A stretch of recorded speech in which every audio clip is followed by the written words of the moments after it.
Une incompréhension en anglais a failli créer un gros incident lors de la tournée du streamer américain iShowSpeed en Côte d'Ivoire. La scène se produit sur un bateau où le streamer se fait servir de l'escargot. Après en avoir mangé un morceau, il pose la question suivante à l'une des dames qui lui ont servi la nourriture. Is that snail shellfish or no? Est-ce que cet escargot est un fruit de mer? De manière générale, shellfish signifie fruit de mer en anglais. Ce terme, très usité en milieu culinaire, inclut précisément les mollusques et les crustacés marins. Apparemment, la dame n'aurait pas compris le véritable sens du mot en anglais, mais elle répond quand même par l'affirmatif. Is it shellfish? Yes. Et là, tout va chavirer. iShowSpeed fait alors une crise de panique, Yo. car comme il le dit lui-même, Yo. I'm allergic. je suis allergique. I'm allergic to shrimp and like oysters. Je suis allergique aux crevettes et aux huîtres, entre autres, qui sont des fruits de mer, ce qu'il appelle des shellfish. Il va alors demander au capitaine de le ramener d'urgence afin de pouvoir se rendre à l'hôpital. Yo, pilot. Hospital. Hospital. I'm allergic to shellfish. Can we drive to the hospital? Yes, later. Later. When? Hospital. Hospital. Oh. Child, what the Bro. What the bro? It's not a fish? Wait. How is snail a shellfish if it's not a fish? Shrimp a fish? Yes. Shrimp is a fish. Yes, it's a specific fish. Wait, what? Shrimp is a fish. Shrimp is not a fish. Exactly. Then how am I allergic to shellfish? What? What did this nerd just say? Oh, nice ChatGPT answer. Nice.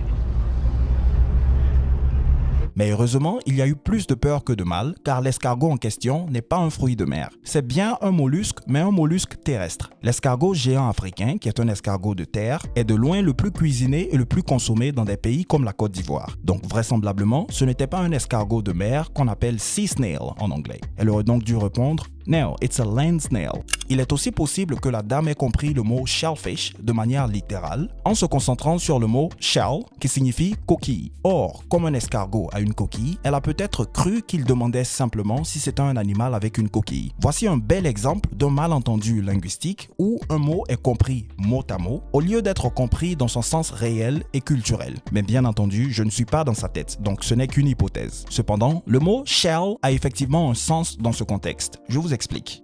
Lorsqu'on parle de fruits de mer, on désigne une grande famille d'animaux marins, aussi appelés sea animals en anglais. L'expression qui englobe tous ces animaux dans le domaine culinaire est seafood. À l'intérieur de cette catégorie se trouve une sous-catégorie appelée shellfish qui regroupe spécifiquement les mollusques et les crustacés marins, comme je le disais tantôt, comme les huîtres, les crevettes, les crabes ou les moules. Ces animaux ne sont pas classifiés comme des poissons à proprement parler, mais ils sont généralement caractérisés par une coquille dure ou un squelette externe semblable à une coquille. Le mot shellfish combine shell, une coquille, et fish, utilisé ici au sens ancien et large qui désignait autrefois tout animal aquatique et pas seulement les poissons.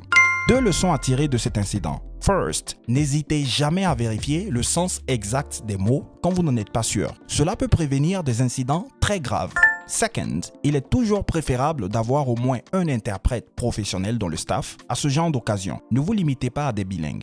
And here we are, now you know it. Abonnez-vous à la chaîne Démystifiant l'anglais pour plus de contenu. That's all we do here.